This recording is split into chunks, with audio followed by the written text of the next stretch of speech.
મહત્વના સમાચાર હજુ તો વિધાનસભાનું સત્ર શરૂ થયું છે ત્યાં પહેલા જ દિવસે હોબાળો પણ ગૃહમાં થયો। આદિવાસીઓની શિષ્યવૃત્તિ મુદ્દે હોબાળો કરવામાં આવ્યો હતો। પોસ્ટ મેટ્રિક શિષ્યવૃત્તિ મુદ્દે વિરોધ કરાયો। મેનેજમેન્ટ કોટા અંતર્ગત શિષ્યવૃત્તિ બંધ મુદ્દે ચર્ચા કરવામાં આવી હતી। આદિજાતિ મંત્રી કુબેર ડિંડોરનું ગૃહમાં નિવેદન 2022માં પ્રવેશ લીધો છે તેમનો ખર્ચ સરકાર ઉપાડશે। 2024થી મેનેજમેન્ટ કોટાની શિષ્યવૃત્તિ કેન્દ્રએ બંધ કરી દીધી છે તો 2022-23માં પ્રવેશ લીધો છે તેઓને શિષ્યવૃત્તિ આપવામાં આવશે। રાજ્ય સરકારે આ માટે 250 કરોડની જોગવાઈ પણ કરી છે। જોકે રાજ્ય સરકારે મેનેજમેન્ટ કોટા અંતર્ગત 2022-23માં પ્રવેશ લીધો છે તેઓને શિષ્યવૃત્તિ રાજ્ય સરકાર જૂની ગાઈડલાઈન પ્રમાણે આપશે। વધુ અપડેટ સાથે સંવાદદાતા હિરેન રાવલ અમારી સાથે જોડાઈ ગયા છે। હિરેન, આજથી સત્રની શરૂઆત હંગામા સાથે।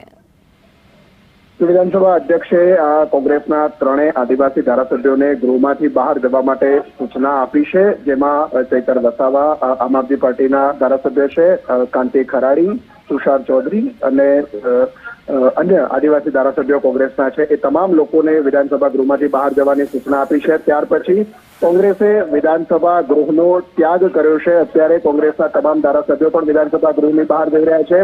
વિધાનસભા ગૃહની અંદર મુખ્યમંત્રી ભૂપેન્દ્ર પટેલ અને કોંગ્રેસના નેતા અમિત ચાવડા આમને સામને બેઠા ચર્ચા કરી રહ્યા છે। મહત્વનો મુદ્દો હતો કે આદિવાસી સમાજના જે પ્રશ્નો છે, ખાસ પોસ્ટ મેટ્રિક શિષ્યવૃત્તિ એ પોસ્ટ મેટ્રિક શિષ્યવૃત્તિની બાબતમાં સરકાર જે ગત ઓક્ટોબર મહિનામાં ઠરાવ કરેલો છે તે પાછો ખેંચે પ્રકારની માંગણી કરી હતી। જોકે સરકાર પોતાની નિર્ણય પર અડગ રહેતા કોંગ્રેસના ધારાસભ્યો વિધાનસભાના વેલમાં પહોંચી આવ્યા હતા અને આખરે એમને સસ્પેન્ડ કરવાની જો દરખાસ્ત હતી ત્યાર પછી તમામ ધારાસભ્યોએ ગૃહનો વોકઆઉટ કર્યો છે।